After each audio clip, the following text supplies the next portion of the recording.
Good morning and happy Sabbath. My name is Dr. Noel and I'll be delivering the health nugget for the week. I'll be speaking very briefly on colon and rectal cancer. Colon and rectal cancer, commonly abbreviated as colorectal cancer, is the third leading cause of death in the United States for both men and women. It is most commonly diagnosed between the ages of 65 to 74. Yet and still, about 10% of those cases are in persons who are less than age 50.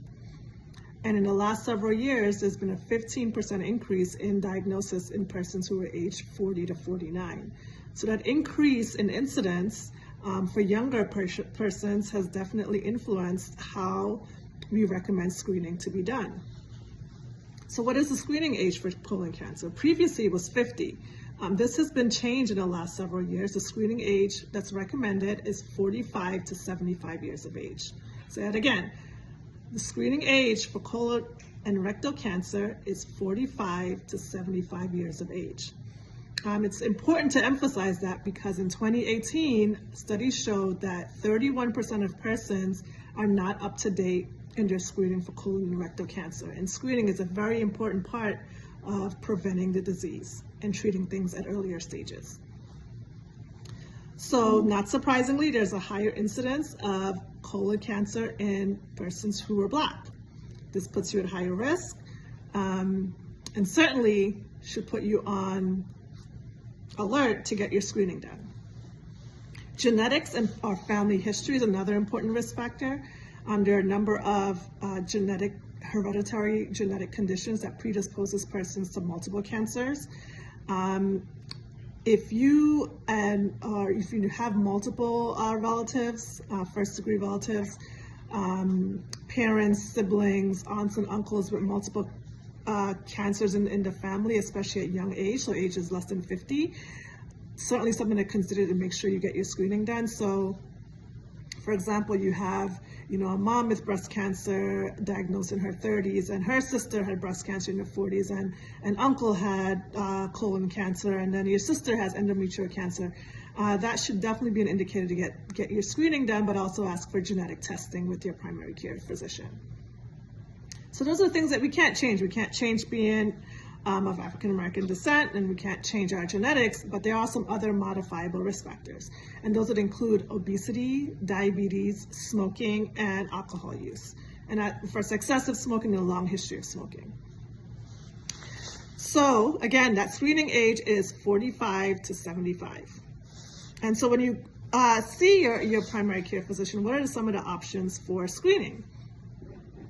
So there are three major types of tests. The most sensitive and specific one, the one that we do recommend to get the best diagnosis, is a colonoscopy.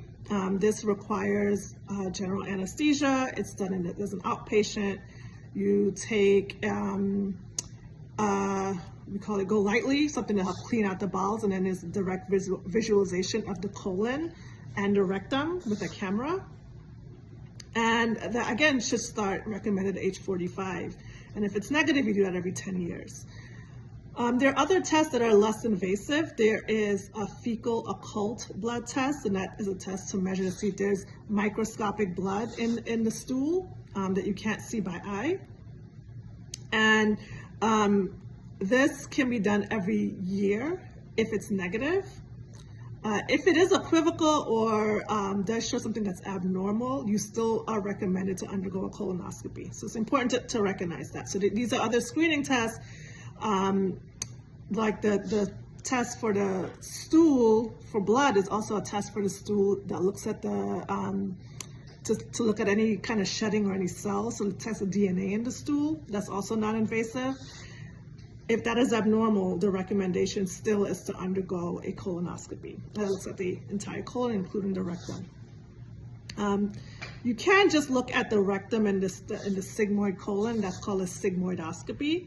So it doesn't go as far. And so that can also be used in conjunction with a stool test. If that's negative, you can do it every 5 years.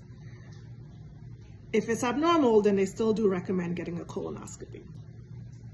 So big picture, the colonoscopy really is the best way to take a look at everything, but you can have some other non-invasive tests that can be done yearly or once every 1 to 3 years that you can keep doing it if it's negative.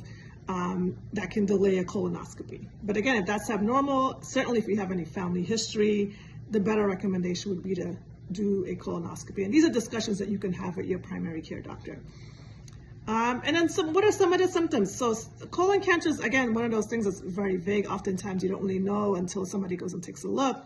But things that may kind of clue you in to go to see your primary care physician. You have blood in the stool, a sudden change in your stool contents, if you're getting new constipation, and this is without you having any changes to your diet, abdominal pain, unexplained weight loss. These are indications that you should see your physician and ask some questions. And again, being up to date on your screening can certainly let you know whether or not you're on the right track. Okay, so hopefully this was good information. And again, I'll say